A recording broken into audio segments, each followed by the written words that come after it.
A John Bauer Holiday Card in Watercolor by Hajra Meeks. So here's an amazing painting by John Bauer, who was a Swedish Golden Age illustrator. I wanted to turn it into a little card, so first of all I drew a cropped version of the painting, and then I painted it in watercolor on a postcard. The brushes that I used for this painting are a size 0 round, a size 1 or 2 filbert, and a 1/4 inch flat. I also use a 000 later on. So the colors I'll be using are raw sienna, Payne's gray bluish with a little bit of Prussian green, and some alizarin crimson.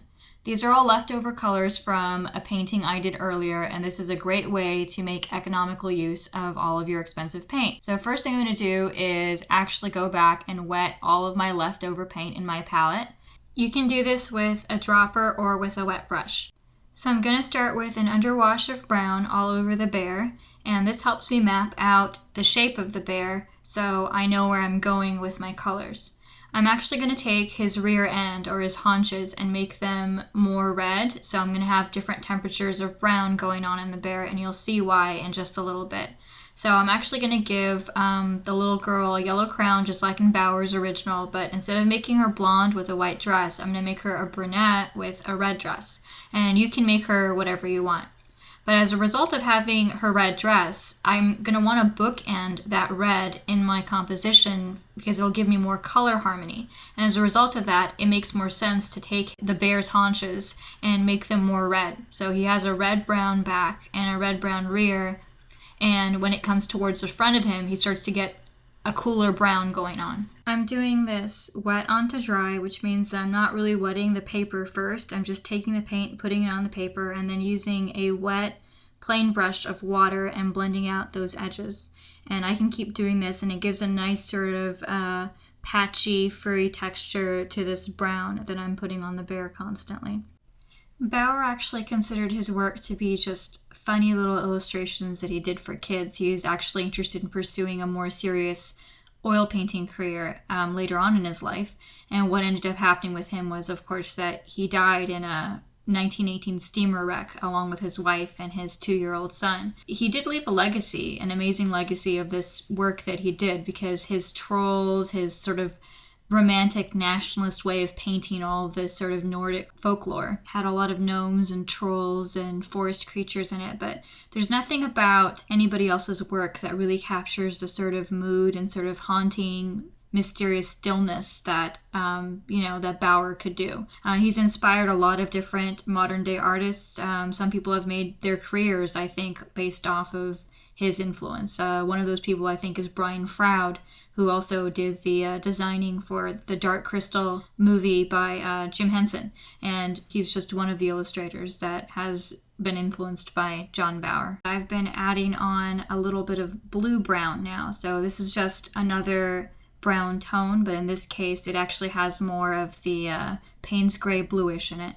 So it's giving me these lovely sort of bluish patches all over the bear, and not only do they make him look sort of more dimensional, but they also actually add to this aura of mystery that happens a lot in Bauer's work. So again, if you have sort of these moody colors, they will add to that. Of course, he was working in a much more sort of almost monochromatic scheme because there was limited printing going on during his era, so he didn't really have the luxury of using as many different tones as I'm using here. His blues were duller, his reds were duller, everything was duller, whereas I can actually use brighter colors. So I'm adding in the background now, and this is just in a Prussian green because I think there's some kind of a rock face, a cave, or something going on in the back there. So again, I've used a smaller portion of the larger painting, so I have the liberty not just to crop it, but also to color it how I want to.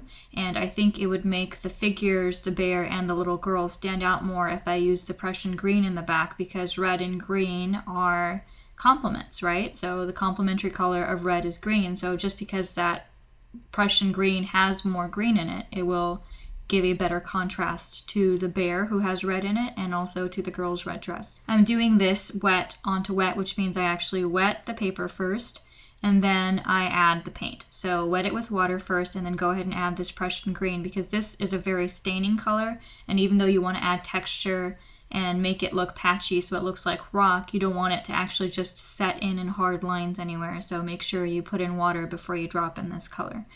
Prussian green, Payne's gray, indigo, these are all very staining colors, so anytime you're working with any of these colors, you should use water on the paper beforehand, because even if you are going to blend like you would with other colors, these colors behave differently. They sort of sink right in. I don't know why.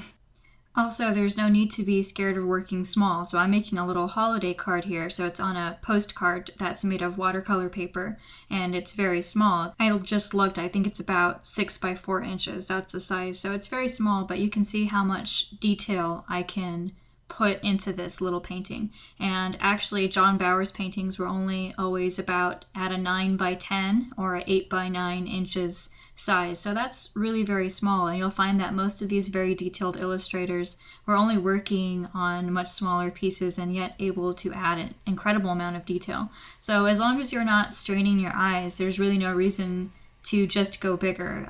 There's this sort of prejudice in art that the bigger your piece is, the more valuable it is, or the better it can look. And I just quite simply don't think that's true. I think if you look at the Golden Age illustrators alone, most of them were working pretty small, and yet they have amazingly detailed paintings that blow up really well. You can, just take a section of it and print it out really big, or print the whole painting out really big, and it still looks just as amazing. So if you can do the work at a smaller scale, then why not? Sometimes it's actually not only less intimidating, but it allows you to see the whole composition without changing your visual plane, without shifting left or right or up and down with your eyes. And that actually helps you, it's scientifically proven, to look at the composition and the layout and make better decisions, make better visual decisions. So I've been coming back and adding more and more layers of this Payne's gray and Prussian green mix, and that's because I really do see a very sort of deep, foggy, misty background in the cave there, and it's just going to require several different layers of this color. So you can just keep on doing that. I'm also building in a few of those tree vines or roots that are growing up back behind the bear, because I do think they make a very nice sort of border around the edge to stop the composition from going off the page. I'm going to shortly actually start inking this piece, because I do see that he has a lot of strong ink lines. I'm going to use an Itoya calligraphy marker in Mocha, and you can see that I didn't really like how thick the lines are again, so I'm doing the same thing that I've done in a few previous videos, which is I'm using the ink in the marker but getting it onto a brush, a very fine brush, a 000 spotter, and getting it from the marker onto the page using the brush instead of using the marker tip. And again, I haven't seen anybody do this before. I think I'm kind of a weirdo like that, but I think if your marker tips are not fine enough and you do own markers and the ink in them does run better. It does run better than trying to ink with the watercolor. The watercolor does not have an ink sort of binder in it, so it will not ink as well as using something that is real ink in a bottle or in a marker. So I happen to have these markers and I'm just using them. I could also use the ink that I have. And you can see that this is just as easy or as hard as using an ink bottle. If you are used to inking with a brush, this won't be intimidating. If you have never inked with a brush, on the other hand, then try to practice just on a little piece of scrap paper, just a few lines. You don't have to do a whole painting. Trust me, it gets really comfortable really quickly, because you're just going to make little tiny lines and you're going to keep making them. So just work on a less stressful part like the cave first, and then work on the face later in case you feel like you might mess up. So I am, as you can see, doing the bear's face now, and I'm trying to make sure that his face and his features do not look intimidating, that he does look like he's a very friendly bear, because I have a very little eye space, and so if I ruin the eye shape, he might just look like an angry bear, and I don't want him to look like an angry bear. I'm also doing the lines on the little girl's hair now, and because this brush is actually an old brush, it actually works better for some of these featherier lines. If you want a brush that is not giving you little divided lines, then use a newer spotter, because it will hold its tip better.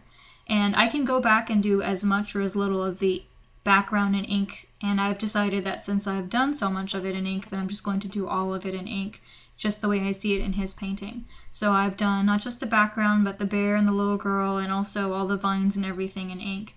And again, just keep dipping back onto your marker. You can wet your brush with a little bit of water every now and again. It will help you get more ink off of your marker. It's a very small brush, so it's not going to ruin your marker. If you had a bigger brush and you were going to it with water, then it could ruin your marker. But with such a little teeny brush, that much water is not going to make any difference. I left off the hair till last, and so now I'm painting it in brown, wet on dry, making sure to not make it a solid brown color, making sure that there are some areas of darker brown and some areas where more of the white of the paper shows through, so it looks like real hair with some highlights and some darker shadow areas.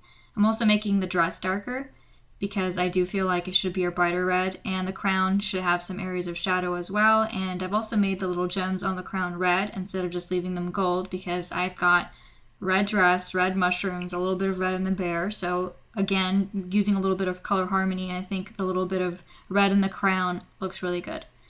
The background to me after I did the inking didn't look as mysterious anymore, so I'm actually going back with a purple brown, a more purpley brown gray shade, and adding some more dimension to the background. You could have stopped before this. You could have just decided not to add more of this purple gray to the background, but I do like what it's doing, so I'm just going to keep doing it, and it's actually just fun for me. So if it's fun for you, you can do that. And I hope you have fun creating your own John Bauer holiday postcard on watercolor paper, and that you've enjoyed my demo.